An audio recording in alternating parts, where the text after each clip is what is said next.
2026 ജനുവരി 2 വെള്ളിയാഴ്ച മുതൽ ജുമാ നിസ്കാരത്തിൻ്റെ ടൈമിങ് യു എയിൽ ചേഞ്ച് ആകുന്നുണ്ട്. ഇതിന് മുന്നേ ഒരു ദിവസം ഒരു കാലത്ത് ഇത് ചേഞ്ച് ആക്കിയിട്ടുണ്ടായിരുന്നു. അത് എപ്പോഴാണ് അല്ലെങ്കിൽ എന്തിനാണ് എന്നുള്ളത് അറിയോ? വാ പറഞ്ഞുതരാം. 2022 ജനുവരി, അതായത് കൊറോണയ്ക്ക് ശേഷം യു എ ഈ വർക്ക് ലൈഫിൽ ചെറിയൊരു ചേഞ്ചസ് വരുത്തി. ചെറുതല്ലാതെ ഒരു വലിയ മാസീവ് ചേഞ്ച് ആയിരുന്നു. ഫ്രൈഡേ എന്നുള്ള വീക്കെൻഡ് മാറ്റി സാറ്റർഡേ സൺഡേ ആക്കി. അത് പബ്ലിക് സെക്ടറിൽ Friday half day, Saturday Sunday, ചില പ്രൈവറ്റ് സെക്ടറിലും അങ്ങനെയുണ്ട്. അങ്ങനെ ചേഞ്ച് ആക്കിയപ്പം ഷാർജയിൽ അത് ഫ്രൈഡേ, സാറ്റർഡേ, സൺഡേ എന്നുള്ള 3 ദിവസം ലീവ് പ്രഖ്യാപിച്ചു. ഇത് എന്തിനു ചെയ്തു എന്ന് പറഞ്ഞാൽ ഗ്ലോബൽ ബിസിനസ്സായിട്ട് അലൈൻ ചെയ്തിട്ടുണ്ടായിരുന്നില്ല പഴയ വീക്കെൻഡ്.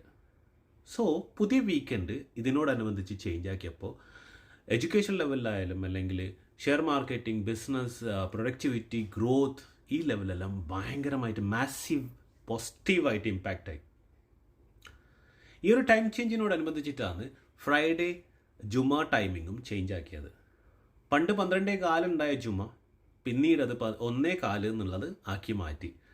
ബട്ട് ഷാർജയിൽ അത് ഈ ഫ്രൈഡേ ലീവായതുകൊണ്ട് തന്നെ അത് സ്റ്റിൽ 12:15 മുതൽ 12:30 വരെ തന്നെ ആയിരുന്നു.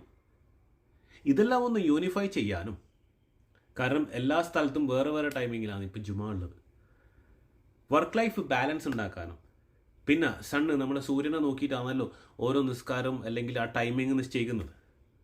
സൂര്യൻ്റെ ചേഞ്ചസ് വന്നതുകൊണ്ടാണ് ഇപ്പോഴത്തെ 2026 ജനുവരി 2 വെള്ളിയാഴ്ച മുതൽ ജുമാ ടൈമിങ്ങിൽ വീണ്ടും മാറ്റം വരാൻ പോകുന്നത്. ഇപ്പം 12:45 എന്നാണ് ഇപ്പം ഔക്കാഫ് പറഞ്ഞിട്ടുള്ളത്. ബാക്കി എന്തെങ്കിലും വിവരം നിങ്ങൾക്ക് അറിയെങ്കിൽ പ്ലീസ് കമൻറ്റ് ബിലോ. അപ്പോൾ ഓക്കെ, ബൈ.